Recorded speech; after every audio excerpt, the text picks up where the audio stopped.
In 1896, a young and unknown magician named Harry Houdini was on the verge of giving up on his dreams of showbiz stardom and going home to work in the tie factory in New York City.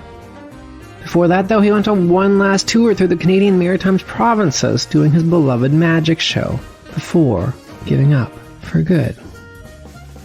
That Maritimes tour, though, would change Houdini's life. This is the second part of a two-part series on the Maritimes tour that saved Harry Houdini. In last week's episode, he toured New Brunswick, meeting a strange cast of characters who helped teach him the tricks that would later make him famous. Now, going to Nova Scotia to finish the final leg of this tour before he goes home to New York City to give up on his dreams and take a job working in a factory making men's neckties. You're listening to Backyard History, the hidden stories that happened in your own backyard, the podcast version of the weekly history column running in newspapers across the Maritimes, with your host and author, Andrew McLean.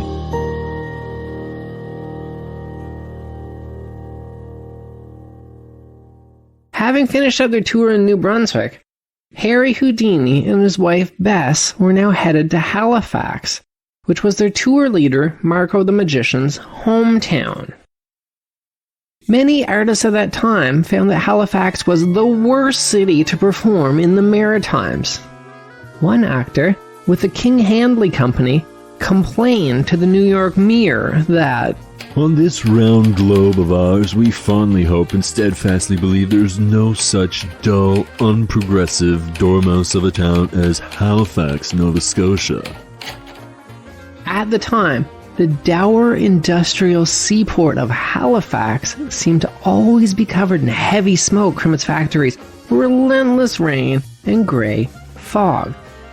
Apparently, it didn't stop raining once in the entire 2 weeks the Houdinis spent in Halifax. Halifax had a notorious criminal underworld back then. It was filled with thieves, and the city was prone to violence at the best of times. Entertainment-wise, Marco the Magician and the Houdinis found that they would be facing stiff competition while they were performing their month-long residency in the city. The day after they arrived, a massive circus came to town. An astonishing 21,000 Haligonians gathered in the rain to watch the circus parade through their city. There was a heavy police presence, with officers posted on every corner during the parade. Because, years before, using a different circus parade as cover, a gang had robbed a downtown bank during a parade.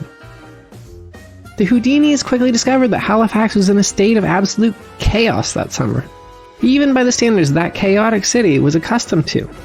A new set of underground pipes were being laid, and workers would blow up parts of the ground on main downtown streets right in the middle of the day, even as people were sitting around on summer patios and restaurants. The explosions would send dirt and stones flying everywhere right on the main streets of the downtown, even smashing windows of businesses on the main drag. That summer there was also an exciting new fad called striking, where bicycle riders would race down the steepest downtown streets at full speed, leading to people walking the streets to have to jump out of their way before getting hit by a barreling biker. As soon as they arrived in Halifax, Harry and Bess Houdini went for a walk.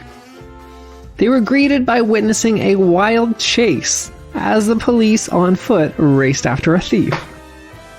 The thief was a local petty criminal named Walter Townsend who had stolen $5 from a little girl and was now being chased through the city by the cops. The Houdinis watched the police and the criminal racing through the packed downtown streets past restaurants and cafes. The police caught the thief outside of a restaurant and proceeded to beat him up on the sidewalk as a crowd of diners inside of the restaurant all cheered and the Houdinis looked on in astonishment. Welcome to Halifax. Unable to afford the fancy hotel in Halifax, which at the time was simply named the Halifax Hotel, Houdini checked into Charles House Hotel on Hollis Street, which is actually still standing today. It was certainly not the finest hotel in the city, but at least it had a unique upside that most of the city didn't at the time. It smelled good. It was right around the corner from the Moyer's Candy Factory, and the air around that area was said to always smell like caramel. Aside from the commotion of watching a thief getting beaten up, the Houdini's first day in Halifax was actually pretty nice. It was Natal Day, which was a holiday, and it brought in large crowds for the show that Marco the Magician and the Houdinis played. That day was also the Houdini's second wedding anniversary. The couple, him 22 years old and her 19 years old, had a whirlwind love at first sight meeting, followed by, 3 weeks later, their wedding. To celebrate their second wedding anniversary, they strolled around Halifax waterfront, bought some strawberries, and ate them in the gardens in the rain. It seems like things were going well in Halifax.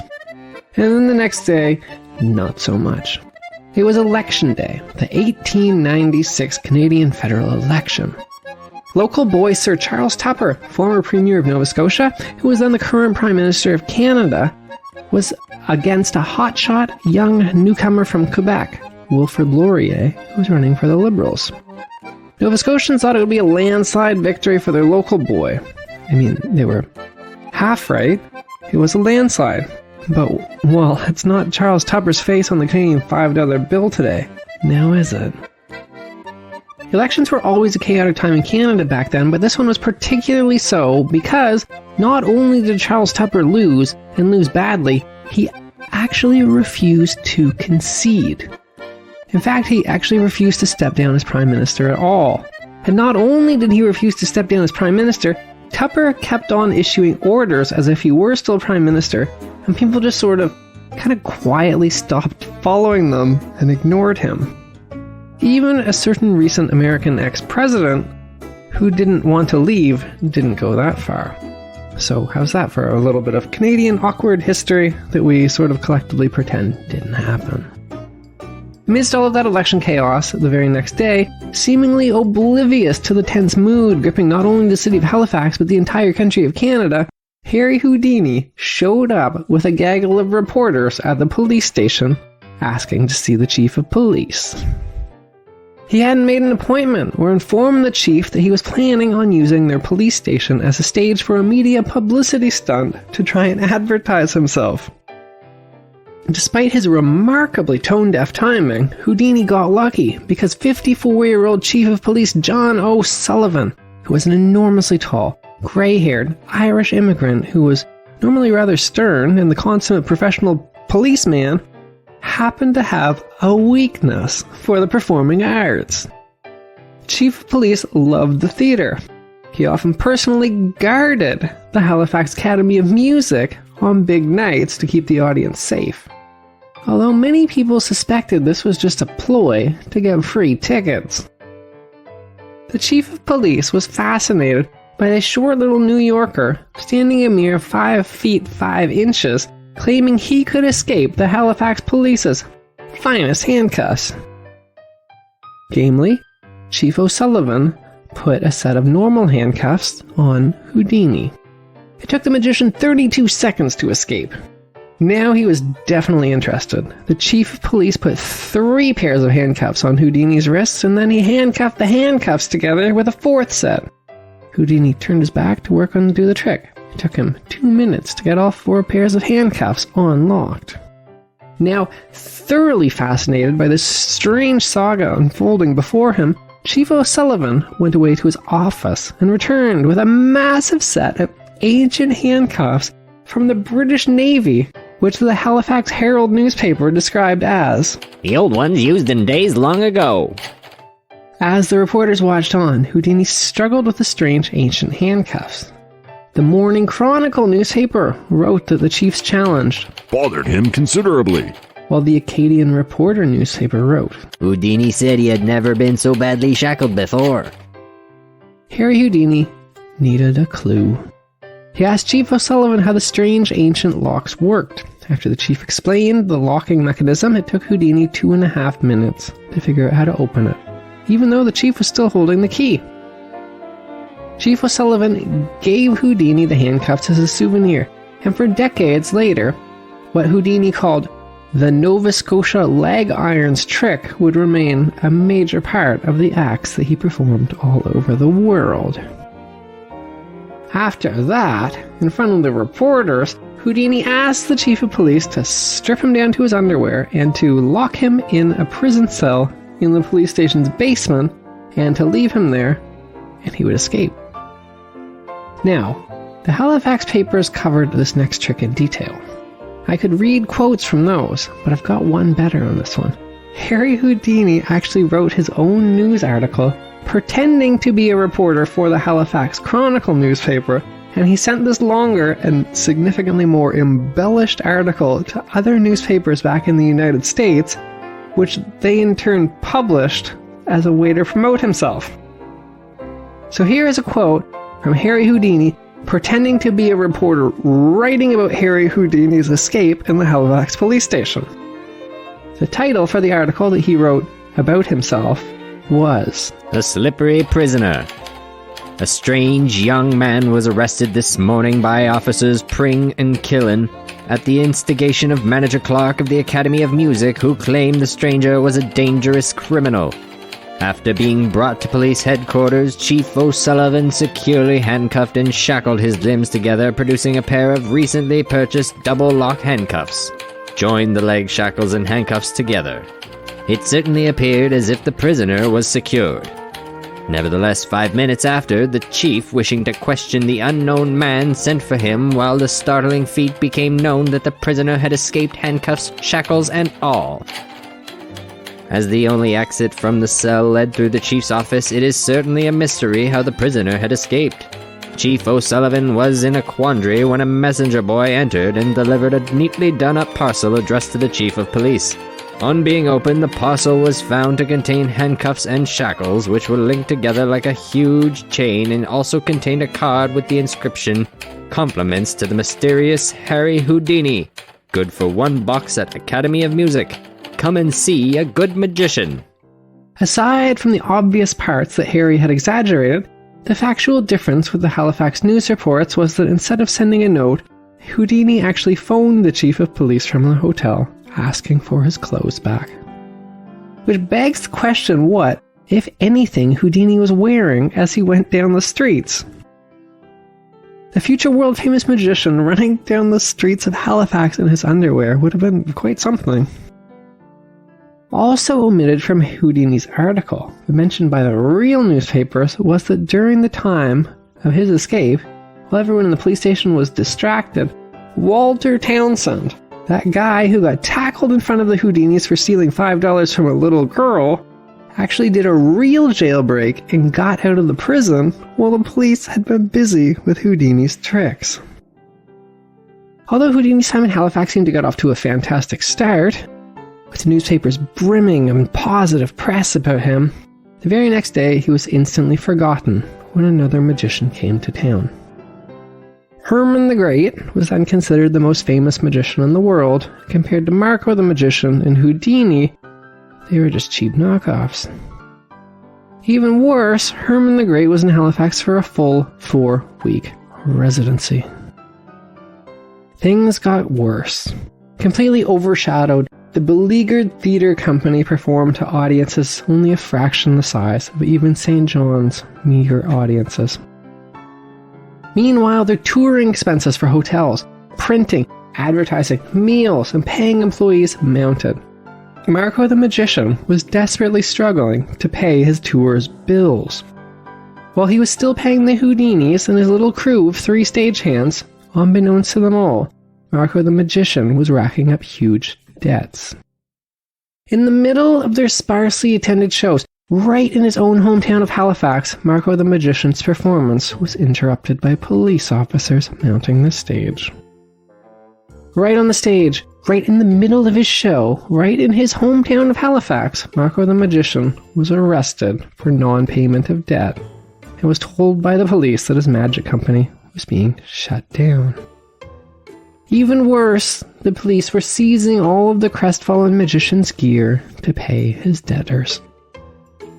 Marco the Magician hung his head as the police led him off the stage, still wearing his bright red outfit and his long black cape with a large popped collar. Harry Houdini later said that this specific moment was the lowest point in his whole life.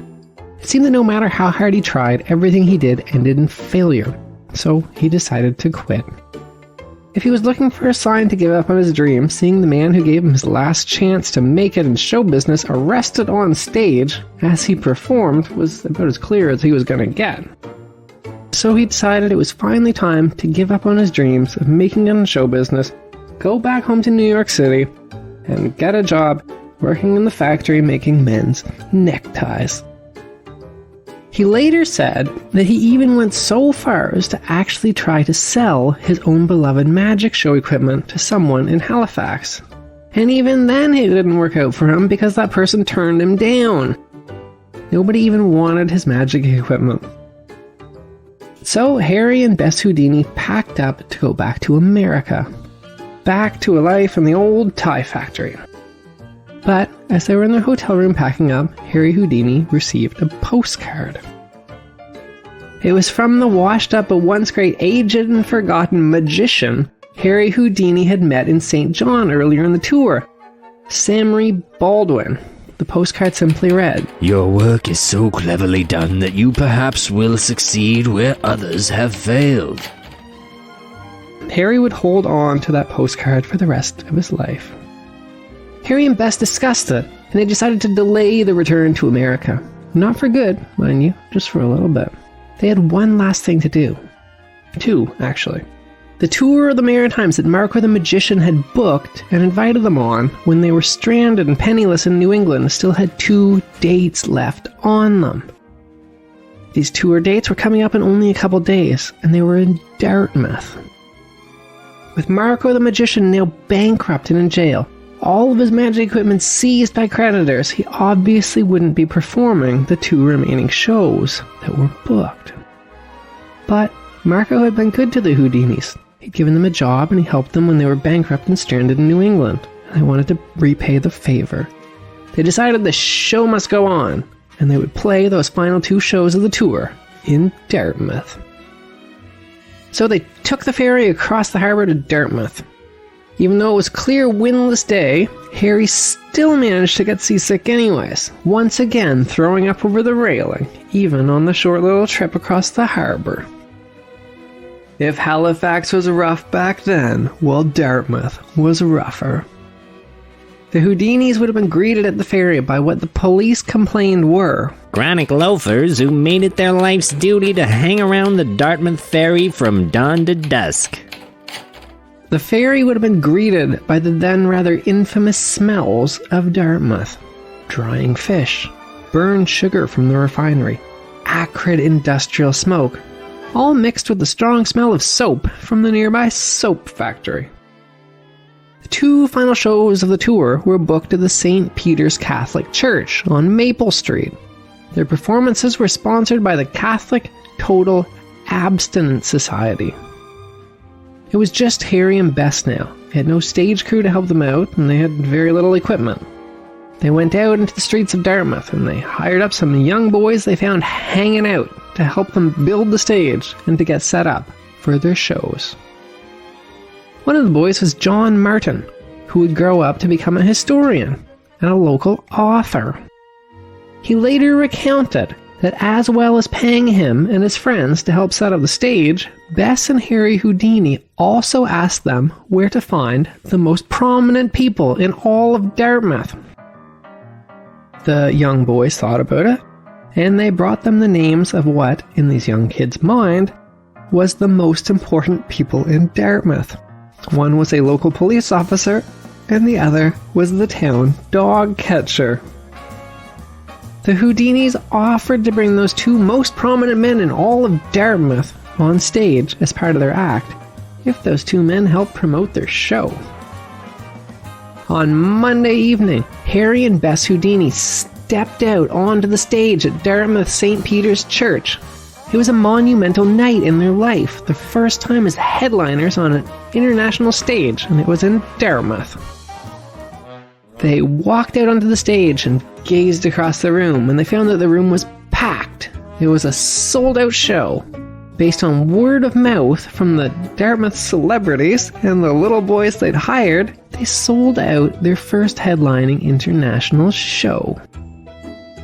Decades later, one of those little boys who'd spotted the Houdinis in the street and were hired to set up the show, John Martin, the historian, mentioned his experiences at the show in a footnote of his book called The Story of Dartmouth. Houdini gave 4 performances here. One evening, Street Superintendent Bishop and policeman Daniel Brennan found him hand and foot, and then lifted him into a trunk, which was securely roped and locked. The men hauled the trunk behind the right wing and retreated. My eldest brother tending the curtain at left wing says no one else was in sight. Houdini's lady assistant advanced towards the footlights and clapped 3 times with her hands. At the 3rd clap, Houdini walked out on stage. The sold-out shows in Dartmouth were a big moment in Houdini's career, encouraging the young man to not give up on his dreams and go back to New York City to work in a factory making men's neckties, after all. While it would make a nicer story to tell you that Houdini went right from his Dartmouth success to become an international superstar, life isn't really that linear, and there were still more ups and downs to come. Encouraged by their sold-out shows in Dartmouth, they tried to book another show. But the church in Dartmouth was already booked for what was a guaranteed sellout show in Dartmouth, a pie-eating contest. So they lengthened their stay in the Maritimes, booking themselves new shows in places like Spring Hill and Truro. But once again, they encountered the small crowds they had before their big Dartmouth triumph. After the shows were done, they went home to America. Soon after, they received a letter from Cameron Baldwin, who they'd met in St. John. The White Mahatma was doing a comeback tour. He wanted the Houdinis to open for him. This would finally be the big break, playing in front of big audiences and larger venues. But then at the last minute, Baldwin got sick, and the tour got cancelled. While they were probably disappointed by the news, it would have been lightened after the ups and downs they'd survived on their Maritimes tour. Undeterred by Baldwin's sickness, the Houdinis did their own little tour through the American Midwest. It was much smaller than the big theaters they would have played to if Baldwin hadn't gotten sick, though. They played in tiny bars, often for as little as $0.10 per show. But during this tour, in Minnesota, of all things, almost exactly 1 year after their career low in Halifax, and after that career high point in Dartmouth, a famous promoter happened to catch their show in some tiny little dive bar. After the show, the promoter approached Houdini. He told him that if he dropped the little card and coin tricks that he was doing at the time, and instead focused on the escape acts with the handcuffs and the straitjackets that he'd picked up in Nova Scotia and New Brunswick, respectively, then the promoter would take him on. Harry Houdini agreed, and almost immediately, after well over a decade of relentlessly pursuing his dreams, despite all the failures and the setbacks, the disappointments and the dejections, the dismissals and the rejections, he became an overnight smash sensation all over the world. 4 years later, Harry Houdini was being carried down the boulevards of Berlin by an enormous cheering crowd of a particularly enthusiastic audience that he'd blown away with his magic show. In this moment of triumph, as he was being literally carried down the streets of a major European capital city, now as a bona fide international celebrity whose name was known in households all around the globe, he thought back to that disastrous tour of the Maritimes only 4 years earlier. That night, when he got back to his opulent and expensive Berlin hotel room, Houdini wrote a letter to some obscure and forgotten Halifax man named Michael Dooley. That letter Houdini wrote is lost, but Houdini held on to the reply he got back from Michael Dooley, who had once performed under the stage name Marco the Magician. That letter reads, "Your letter expresses more gratitude to me than I deserve for what little favor I may have done for you. It shows what I knew all along, that you have a good heart and it is in the right place." That was Backyard History with your host, Andrew McLean. Thanks for listening, and stay tuned for another hidden story that happened in your own backyard.